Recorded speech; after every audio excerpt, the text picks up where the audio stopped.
Welcome back ကဲ chapter 8ကိုသွားမယ်နော် chapter 8မှာじゃကျွန်တော်တို့ arguments တွေကိုလေ့လာမယ်နော် arguments ဆိုတာညင်းတာနော်ညင်းကြမယ်ခုံကြမယ်နော်အဲ့တော့ arguments are not always just name or things noun phrases နော်ဒါတွေက sorry ဒါမပြောခင်ဘာဝင်ပြောမလဲ reading guideline ဝင်ပြောမှာ sorry ပါတော့ chapter 8ကဘာအကြောင်းတွေပြောမလဲ sentence တွေကို arguments အနေနဲ့ညင်တဲ့ဟာပေါ့ sentence as arguments အဲ့တော့သူက differentiate လုပ်ရမယ် differentiate ဆိုတာခွဲရမယ်ခွဲခြားရမယ်နော်အဲ့တော့ဘာတွေကိုခွဲခြားရမှာလဲ full statement clause ဆိုတာပါလဲ okay နော်စာကြောင်းအပြည့်ပါတဲ့စာကြောင်းဆိုတာပါလဲ question clause ဆိုတာပါလဲနောက်တစ်ခုက infinitive clause ဆိုတာပါလဲနောက်တစ်ခုကပါလဲ gerund clause ဆိုတာပါလဲနောက်တစ်ခုကကြတော့ non factual clause ဆိုတာပါလဲနောက်ဆုံးတစ်ခုက verbal noun ဆိုတာပါလဲဆိုပြီးတော့မှခွဲရမယ်စုပါ6ခုနော် full statement clause ရဲ့ question clause ရဲ့ infinitive clause ရဲ့ gerund clause ရဲ့ non factual clause ရဲ့ verbal nouns ရဲ့ဒါတွေကိုခွဲရမှာဖြစ်တယ် differentiate လုပ်ရမှာဖြစ်တယ်နောက်တစ်ခုကကြတော့ subject 2မျိုးခွဲပြရမယ်တစ်ခုက overt subject နောက်တစ်ခုက tactic subject ဆိုတာရှိတယ်အဲ့နှစ်ခုကို review လုပ်ရမယ်နော်အဲ့ဒါက in embedded clause နော်မြုပ်ထားတဲ့စာကြောင်းထဲမှာရှိတယ်နောက်တစ်ခုက pay special attention to verbal nouns တွေကိုထူးသဖြင့် attention ပေးမယ်ထူးသဖြင့်เนาะespecially possessive forms နဲ့ possessive forms and of phrases เนาะ of ပါတဲ့ phrase တွေကိုကြည့်ရမယ်ပေါ့เนาะနောက်တစ်ခုက compare နှိုင်းယှဉ်မှာ how meaning changes meaning ဘယ်လိုပြောင်းလဲ when the same predicate အတူတူပဲ predicate တူတူပဲက takes different clause type မတူတဲ့အခါမှာ meaning ဘယ်လိုပြောင်းသွားတယ်လဲဆိုတဲ့ဟာကိုနှိုင်းယှဉ်ရမယ် study structural ambiguity as well as lexical ambiguity နှစ်ခုပေါ့နော် structural ambiguity နဲ့ lexical ambiguity နှစ်ခုကိုလေ့လာရမှာဖြစ်တယ်နော်ဒါက chapter 8ရဲ့ review ပေါ့နော်အဲ့တော့ chapter 8ကိုသွားကြည့်မယ်chapter 8မှာကျွန်တော်တို့က arguments တွေဒီ not always just name or things noun phrases sometimes တခါတလေမှာ a whole prediction ခံမှန်းတာ prediction ပေါ့နော်ကျွန်တော်တို့ခံမှန်းတဲ့ဟာဒီအဲ့ဒါပါလဲ statement about a fact အချက်လက်တစ်ခုနဲ့ပတ်သက်ပြီးတော့မှဖော်ပြချက်ပေါ့အဲ့ဒါကြီးတစ်ခုလုံးဒီ can be argument for a fact အတွက် argument ဖြစ်နိုင်တယ် when we put one sentence inside another ကျွန်တော်တို့ကဝါကြတစ်ကြောင်းကိုတခြားဝါကြတစ်ကြောင်းရဲ့အထက်ထဲကိုနော်ထည့်သွင်းလိုက်မယ် put inside လုပ်လိုက်မယ်ထည့်သွင်းလိုက်ရင်အဲ့ဒါကိုဘာလို့ခေါ်လဲဆိုလို့ရှိရင်သူ့ကို clause လို့ခေါ်တယ်အဲ့ဆို clause တွေဘယ်လိုလုပ်တယ်လဲနော်စကားစုတွေဘယ်လိုလုပ်လဲ phrase to clause လို့ခေါ် phrase မဟုတ်တော့မဟုတ် clause အကြောင်းပြောမှာနော် clause တွေဘယ်လိုလုပ်လဲဒါဆိုလို့ရှိရင် the type of clauses we use ကျွန်တော်တို့သုံးတဲ့ clause တွေဒီဘယ်ပေါ်မှာမူတည်လဲဆိုရင်ဒီ sentence ကြီးရဲ့ main verb အပေါ်မှာမူတည်တယ်နော် main verb ပေါ်မူတည်ဥပမာပြောမယ်ဆိုရင် main verb က know လို့ remember လို့အဲ့လို verb တွေဖြစ်လာတယ်ဆိုတွေ့တယ်ဆိုတော့အဲ့ဒါဆိုလို့ရှိရင်သူက clause မတူနိုင်ပေါ့နော် different kinds of clause တွေဖြစ်နိုင်တယ်အဲ့တော့ဘယ်နှခုလဲဆိုတော့စုပေါင်း6ခုပေါ့ပထမတစ်ခုက full statement clause ဆိုတာရှိတယ် full statement clause ကဒါတွေကဘာနဲ့တူလဲဆိုတော့ normal sentence ပဲရိုးရိုးစာကြောင်းနဲ့တူတယ်နော်ပြီးတော့သူကဘာနဲ့စလဲဆိုလို့ရှိရင်စကားလုံးက that ဆိုတဲ့စကားလုံးနဲ့စတယ်ဥပမာ Ivan knows that we are here အဲ့တော့ we are here အဲ့တော့ we are here ကကျွန်တော်တို့တကယ်တမ်းတော့စာကြောင်းတစ်ကြောင်းဖြစ်တယ်အဲ့စာကြောင်း Ivan knows that ထဲမှာထည့် Ivan knows ထဲမှာထည့်လိုက်တယ်ပြီးတော့ဘာနဲ့ဆက်လဲ that နဲ့ဆက်ပြီးတော့မှ that we are here ဆိုပြီးတော့စလိုက်တယ်အဲ့ဒါဒီ full statement clause အဲ့တော့ဒီ we are here ကြီးပဲဆိုရင်အဓိပ္ပာယ်ရှိတာရှိတယ်လေကျွန်တော်တို့ဒီမှာဆိုတာလေအဓိပ္ပာယ်ရှိတာပေါ့နော်အဓိပ္ပာယ်ရှိရဲအဲ့ဒါကြောင့် full statement လို့ခေါ်တာအဲ့တော့သူ့ကိုပုံမှန်အားဖြင့်တော့ that နဲ့စတယ်အဲ့ဒါ full statement clause နောက်တစ်ခုက question clause မှာကြတော့မေးခွန်းပေါ့ဒါပါပဲเนาะဒါက questions hidden inside a sentence စာကြောင်းတစ်ကြောင်းထဲမှာမေးခွန်းကိုမြုပ်ထားလိုက်တာအဲ့ဒါကို question clause လို့ခေါ်တယ်ဥပမာပြောမယ်ဆို I wonder when the concert was ဆိုတော့ I wonder ဆိုတာဟိုငါသိချင်တယ်လို့ပြောချင်တာတကယ်တမ်း when the concert was เนาะဒီဂီတဖျော်ဖြေပွဲကဘယ်တော့လဲဆိုတာကိုငါသိချင်တယ်ဆိုတော့အဲ့ဒါမေးခွန်းကိုမြုပ်ထားတာပေါ့ဂီတဖျော်ဖြေပွဲကဘယ်တော့လဲဆိုတဲ့အဓိပ္ပာယ်ပဲလေဟုတ်တယ်เนาะအဲ့ဒါကိုငါသိချင်တယ်ဆိုတော့ကြတော့ဒါမေးခွန်းကို ဒီ sentence ထဲမှာပြန်ပြီးမြုပ်ထားတာဒါကြောင့် question clause လို့ခေါ်တယ်နောက်တစ်ခုက infinitive clause infinitive clause ကတော့ရှင်းပါတယ် to နဲ့စတယ်ဒါပဲနော်သူက short time often use the word to ပါတယ်ဥပမာပြောမယ်ဆိုရင် do you want me to open the letter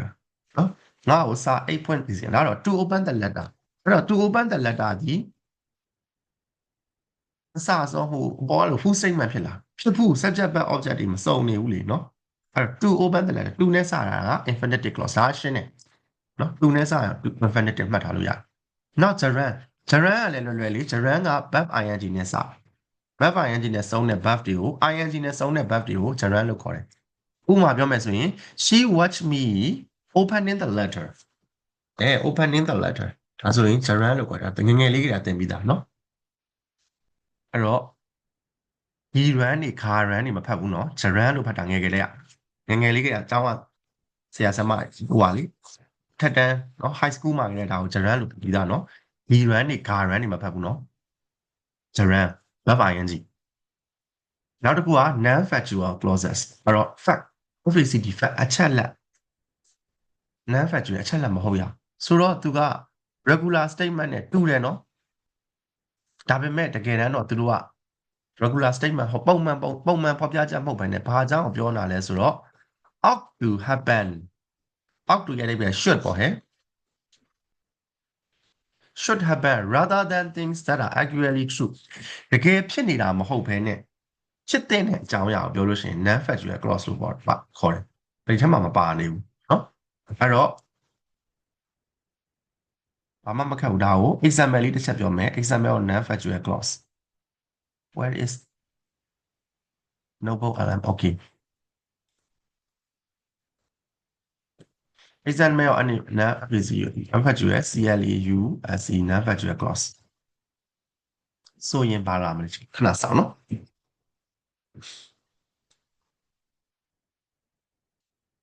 တနည်းနည်းတော့ကြားတယ်ဟို AI တော့ AI ပဲ Gemini တို့ ChatGPT တို့ noble alarm နော် non factual clause ဒီမှာကြည့်လွယ်လေးပါဆိုတော့ I insist that သူကစကားလုံးอ่ะနော်အဲ့တော့ non factual clause ဆိုတာဘာလဲဆိုရင်မြုပ်ထားတဲ့စကားလုံးပဲနော်ဟို embedded clause ပဲသူက speaker ဒီ ought to be a fact should ပေါ့နော် should be a fact ဖြစ်တဲ့တာပေါ့ or wants to be true မှန်ချင်တာအဲ့ဒါကိုကြတော့ non factual တကယ်မဟုတ်နေဘူးနော်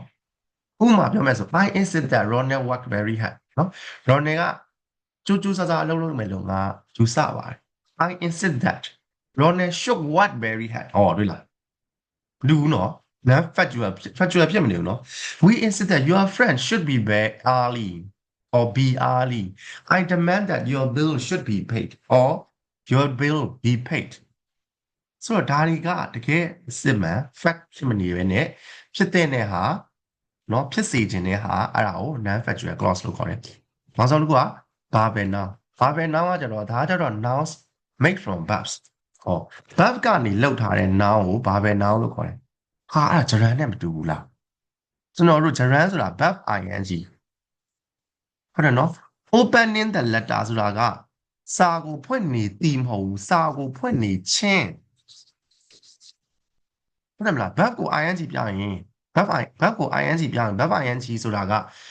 နေသည်ဆိုတဲ့စကားလုံးလည်းဖြစ်တယ်လို့ချင်းဆိုတဲ့ဟို noun လည်းပြောင်းသွားတယ်လေ gerund လို့ခေါ်ဒါပေမဲ့ဒီမှာတော့ဘာပဲ noun ကအဲ့ဟာမဟုတ်ဘူးဒီမှာနည်းနည်းလေးပြောင်းမယ်ကြည့်သိချာကြည့်မယ်နော်အဲ့တော့ they are the special because they use word like of or my သူတို့စကားလုံးတွေအားကြတော့ထူးဆန်းတာ of တွေ my တွေပါတယ်ဥပမာ the development of the product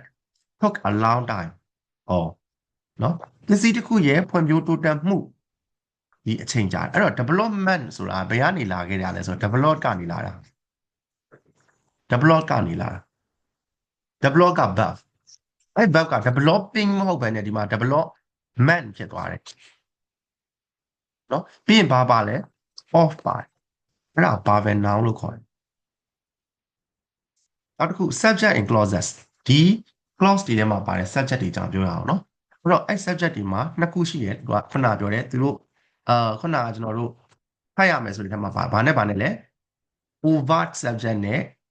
tactic subject နဲ့ကြည့်အောင် overt subject ဆိုတာဘာလဲ sometimes တခါတလေမှာ we say exactly who is doing the action in the clause နော်ဘသူက ဒီလောက်ဆောင်မှုကိုလုပ်နေတာလဲဆိုတာကိုတိတိကျကျပြောတယ်အဲ့ဒါဆို over subject ဣတာတခါလေကြတော့ဓာတ်ရိုက်ဖော်ပြတာမဟုတ်မသိတာဘူးနော်အဲ့ထဲမှာပါတယ်နော်ဘယ်သူလဲပြုတ်လို့သူပေါ့နော် subject က understood or hidden ဘယ်လိုနားလည်ပြီးသားဒါမှမဟုတ်လို့ရှိရင်ဖွက်ထားတယ်ဘာလို့လဲဆိုတော့ it is the same as person in the main sentence သူကငကိုမူလ sentence မှာပါပြီးသားဖြစ်နေလို့အဲ့ဒါကို tactic subject လို့ခေါ်တယ်အဲ့တော့ဒီထက်မှာတော့မပါဘူးเนาะမပါတော့ဟိုလောက်ကြည့်အောင်เนาะ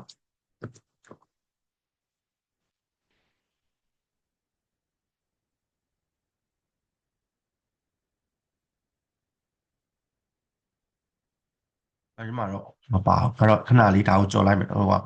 တူဖွင့်နေတဲ့အချိန်ကျွန်တော်ဆက်သွားမယ်နော် over subject နဲ့ tactic subject ပြီး exam ပြမယ်နောက်တစ်ခုက syntactic ambiguity နှစ်ခုရှိရနော်အဲ့တော့ sentence တစ်ကြောင်းက confuse ဖြစ်တယ်ပေါ့နော်ရှော့ထွေးရှုပ်ထွေးသွားတယ်ဥပမာဘာလို့လဲဆိုတော့သူ့ရဲ့စကားလုံးတွေကဟိုစီစဉ်လိုက်တဲ့အခါမှာအတိတ်ပဲနှစ်ခွထွက်တာမျိုး two different meanings အတိတ်ပဲနှစ်ခုထွက်တာမျိုးကို ambiguity လို့ခေါ်တယ် ambiguity လို့ခေါ်တယ်အဲ့ဒါကိုဘာလို့ခေါ်လဲဆို syntactic ambiguity လို့လည်းခေါ်လို့ရတယ်ဥပမာပြောမယ်ဆိုရင် growing flowers can be very interesting